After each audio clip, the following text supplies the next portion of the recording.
আমার নাম মনতোষ সেন। আমি ৪২তম রাজ্য মাউন্টেনার্স অ্যান্ড ট্রেকার্স মিটের কনভেনার। বলছি এই যে এখানে কি হবে আজকে HMT এর?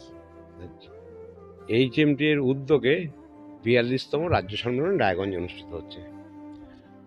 পশ্চিমবঙ্গের বিভিন্ন পর্বতপ্রেমী সংস্থা যেগুলো আছে তাদেরকে নিয়ে যে সংগঠন, তারা প্রতি বছর একটা করে রাজ্য সম্মেলন করে থাকে।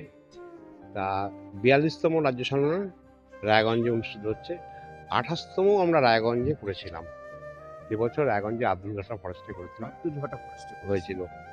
এবছরও রাজ্যের বিভিন্ন প্রান্ত থেকে, পশ্চিমবঙ্গের সব জেলা থেকে অতিথিরা এসছে যারা এই রাজ্য সম্মেলনে যোগ দিতে। তারা কতজন হবে এই সদস্য? আজকে ১৩০ জন মতো সংস্থা এই মুহূর্তে আমাদের সম্মেলনে যোগ দিয়েছি আর কি। ২৭ থেকে ৩০ তারিখ পর্যন্ত ৪ দিনের এই রাজ্য সম্মেলন। বিভিন্ন বিষয়ের উপরে সেমিনার হবে।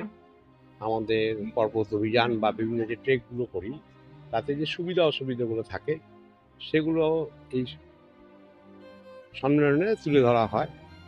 এগুলো কীরকমভাবে ওয়েলকাম করা যায় এবং এই প্রতিকূলতা কাটিয়ে ওঠার জন্যে আমাদের কী কী করণীয় সেগুলো আমরা এখান থেকে সিদ্ধান্ত নিয়ে আমাদের যে মাদার কনসার্ন আছে West Bengal mountains and trekkers confederation, তারা রাজ্য সরকার এবং কেন্দ্রীয় সরকারের সাথে কথা বলছে। এখানে বয়সের বার কি আছে? কোনো বয়সের বার নেই, সবাই শিশু যে কোনো থেকে না। অ্যাকচুয়ালি শিশুরা বিভিন্ন ট্রেনিংগুলোতে অংশগ্রহণ করে।